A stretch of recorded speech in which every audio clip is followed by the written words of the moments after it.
आध्यात्मिक पथ की कहानी सुनने वाले सभी श्रोतागणों को जय श्री राधे कृष्णा। आज की कहानी का शीर्षक है ऊपर वाले की करनी पर भरोसा रखो। चैनल को सब्सक्राइब और मुझे प्यार जरूर दीजिएगा।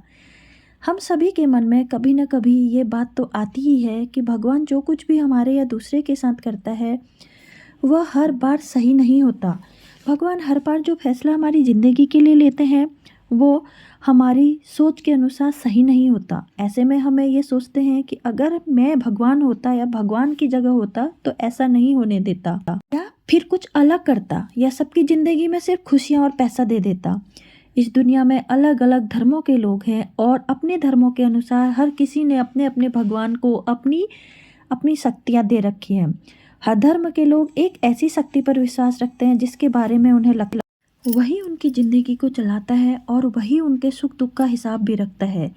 लेकिन जब हमारी ज़िंदगी में बहुत तकलीफ़ें या मुसीबतें आती हैं तो हम उस ऊपर वाले की करनी पर शक करने लगते हैं और ये सोचते हैं कि अगर हम उसकी जगह होते तो सब कुछ ठीक कर देते, दुनिया में खुशियाँ ले आते, लोगों की ज़िंदगी बदल देते, या और कुछ।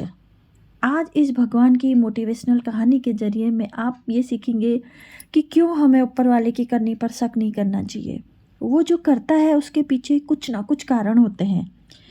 ये मोटिवेशनल भगवान की कहानी खास तौर पर उन लोगों के लिए है जिन्हें भगवान पर विश्वास होता है और जो ये मानते हैं कि ऊपर वाला हमारे साथ जो करता है वो हमारे कर्मों का ही फल होता है। इस गॉड स्टोरी इन हिंदी को एक पॉजिटिव सोच के साथ पढ़ें, एक नेगेटिव सोच के साथ आप इसे पढ़ेंगे तो आप इस स्टोरी से कुछ सीख नहीं पाएंगे। बहुत समय पहले की बात है, गांव में मनोहर नाम का एक व्यक्ति रहता था। वो गांव में रहकर भी छोटा मोटा काम करने के लिए अपना जीवन यापन करता था। मनोहर भगवान पर बहुत विश्वास रखता था। गांव में जब भी किसी के साथ कुछ अच्छा होता तो वो मंदिर जाकर भगवान से हमेशा उस चीज़ के लिए धन्यवाद बोलता।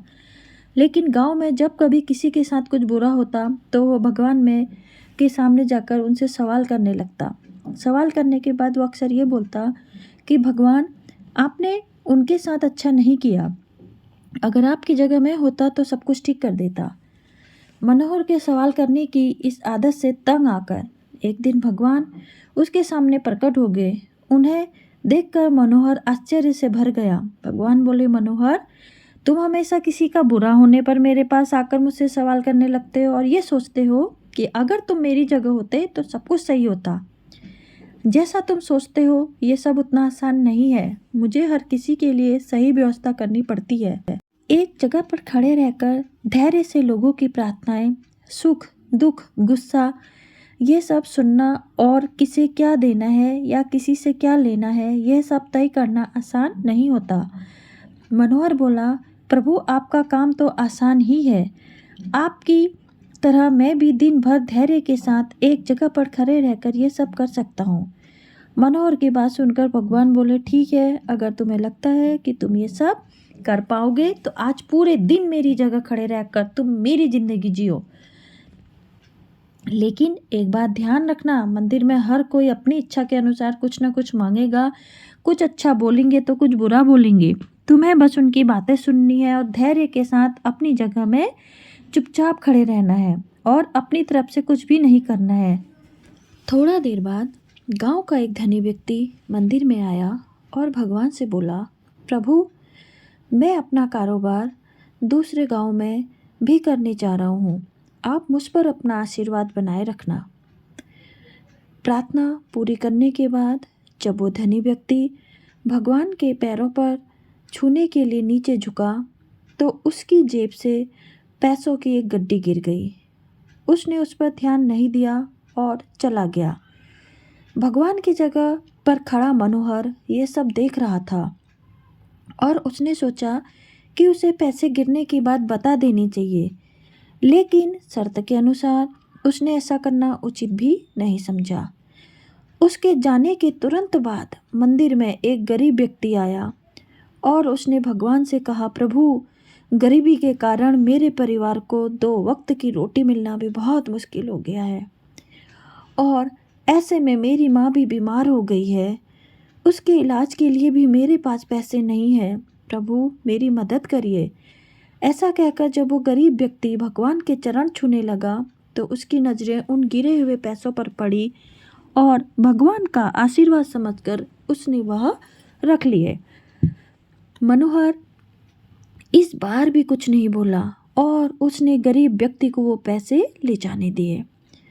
थोड़ी देर बाद मंदिर में एक व्यापारी आया जो कि समुद्र के रास्ते अपना व्यापार किया करता था। भगवान के पास आकर बोला, प्रभु, व्यापार की वजह से मैं 1 महीने के लिए समुद्र की यात्रा पर जा रहा हूँ। मेरी गैर हाजिरी में आप मेरे परिवार का ध्यान रखना और मेरी यात्रा को भी सुरक्षित बनाना। वो व्यापारी जैसे ही प्रार्थना पूरी करके मंदिर से निकलने लगा, इतने में वो धनी व्यक्ति पुलिस लेकर मंदिर में आ गया और उस व्यापारी की तरफ इशारा करते हुए बोला, मेरे बाद इस मंदिर में यही आया है और मेरे पैसों की गड्डी इसे ही मिली होगी, आप इससे पूछताछ करिए। उस व्यापारी ने पुलिस को काफ़ी समझाया कि वो गड्डी उसके पास नहीं है, लेकिन पुलिस ने उसकी एक ना सुनी और उसे पकड़कर जाने लगी। भगवान बने मनोहर ने ये सब देखा नहीं गया क्योंकि उसकी आंखों के सामने अन्याय हो रहा था और वो सोचने लगा कि अगर अब मैं कुछ नहीं बोला तो एक बेकसूर व्यक्ति को सज़ा मिलेगी और जो कसूरवार है वो आराम की ज़िंदगी जिएगा। ऐसा सोचकर मनोहर बोल पड़ा और उसने सारी बात बता दी। पुलिस उस गरीब व्यक्ति के पास गई और उससे पैसे लेकर उस धनी सेठ को दे दिए। व्यापारी को छोड़ दिया और वो समुद्र की यात्रा में निकल गया।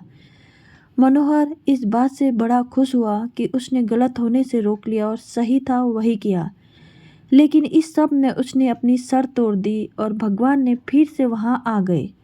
भगवान को सामने देख मनोहर ने गर्व के साथ उन्हें सब कुछ बताया। मनोहर की बात सुनकर भगवान बोले, आज तुमने अपनी चुप्पी तोड़कर मेरी सारी योजना को बर्बाद कर दिया।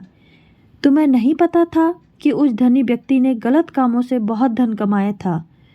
यदि उसमें से थोड़ा धन उस गरीब की मदद में लग जाता तो उस धनी व्यक्ति के पाप कम होते, और वही तुमने उस व्यापारी को समुद्र की यात्रा पर भेज दिया, जबकि कल समुद्र में तूफान आने वाला है जिससे उस व्यापारी का जहाज डूब जाएगा और वो जीवित नहीं लौट पाएगा। अगर पुलिस उसे ले जाती तो वह समुद्र यात्रा में नहीं जा पाता और उसकी जान बच जाती।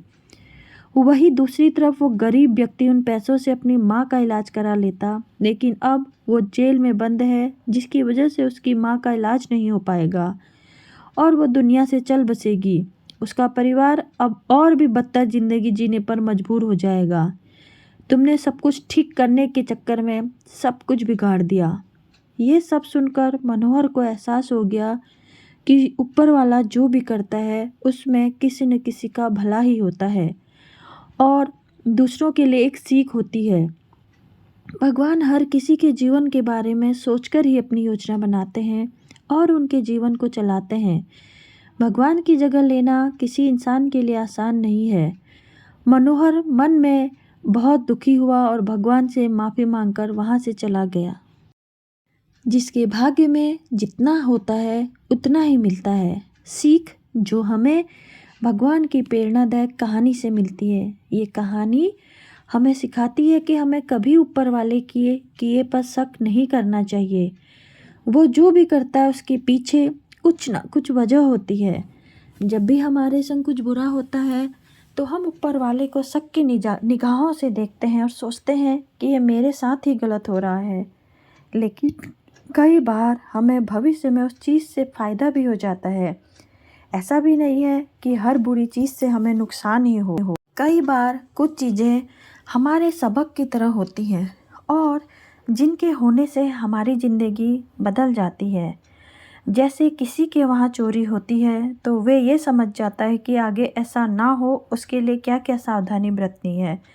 उसी तरह कोई चोर चोरी करने के तुरंत बाद पकड़ा जाता है और लोग उसे खूब पीट देते हैं तो वह समझ जाता है कि चोरी करना सेहत के लिए कितना नुकसानदायक है। हालांकि हम सभी के मन में ये सवाल भी होते हैं, किसी की जवानी में मौत हो जाना, किसी के बच्चे की पैदा होने ही जान चले जाना, किसी के साथ दुष्कर्म हो जाना या किसी को मारना, इन सब के पीछे ऊपर वाले की क्या मंशा होती है, ऐसा क्यों होता है? दोस्तों, इन सवाल का कोई सटीक जवाब तो मेरे पास भी नहीं है, लेकिन मैं इन सब को लोगों के पिछले जन्मों के बुरे कर्मों का मिला फल समझता हूँ। उसके अलावा मृत्यु तो एक सत्य है जिसे हम सभी समझते हैं। हो जो आया है वो जाएगा, फिर चाहे पहले या बाद में। आई होप ये छोटी सी मोटिवेशनल भगवान की कहानी आपको पसंद आई होगी। ऐसी और हिंदी कहानियाँ पढ़ने और सुनने के लिए मेरे चैनल को सब्सक्राइब जरूर करें, इस कहानी को शेयर जरूर करें। जय श्री कृष्ण।